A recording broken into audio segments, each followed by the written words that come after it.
hari ini saya akan mengambil materi dan menjelaskan mengenai materi ini.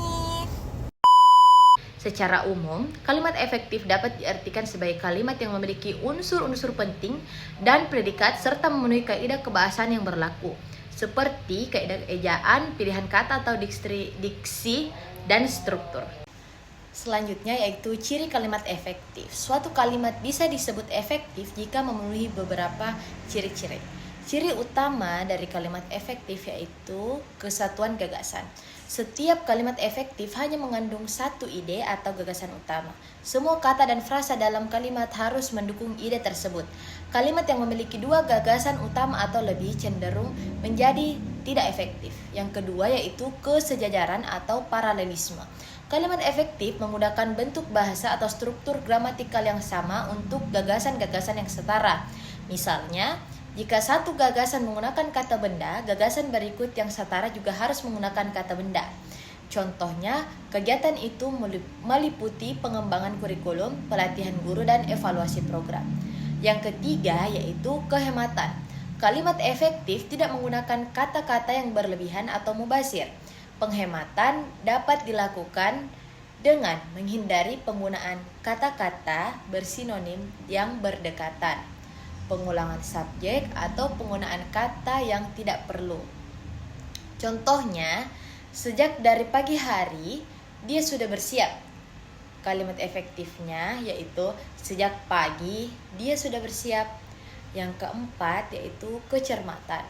Kalimat efektif tidak ambigu atau multitafsir. Setiap kata dan frasa harus dipilih dengan cermat agar tidak menimbulkan salah paham. Contohnya, motor temannya yang baru. Kalimat ini ambigu. Kalimat yang lebih cermatnya yaitu motor baru milik temannya. Yang kelima yaitu kelogisan. Setiap kalimat efektif harus memiliki makna yang logis dan masuk akal.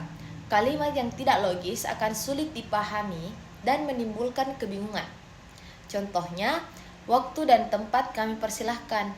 Kalimat ini tidak logis dikarenakan yang dipersilahkan adalah orang, bukan waktu dan tempatnya. Kalimat yang logisnya kita bisa mengatakan, Bapak Ibu Kepala Sekolah kami persilahkan. Yang keenam yaitu kepaduan, kohesi, dan koherensi.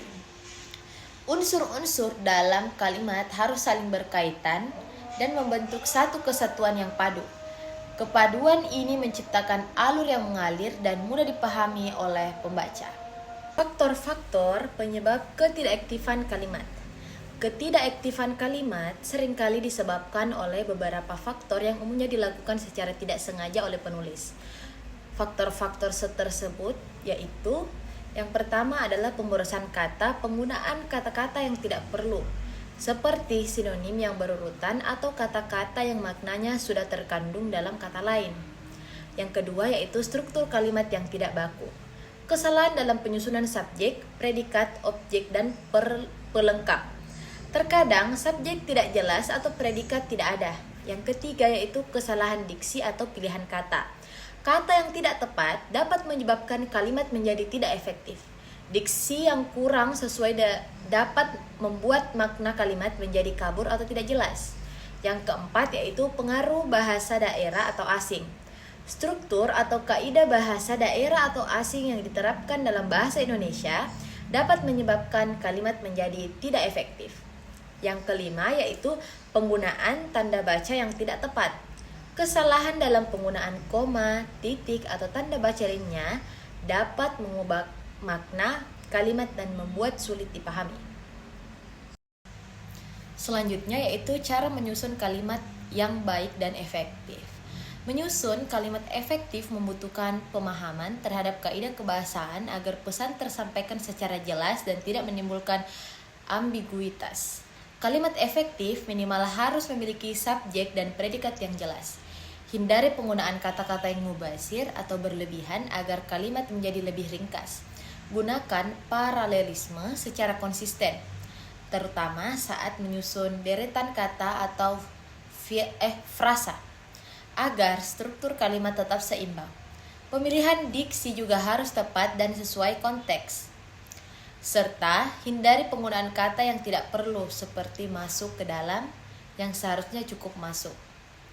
Selain itu, penggunaan tanda baca yang benar sangat penting untuk menghindari kesalahan penafsiran.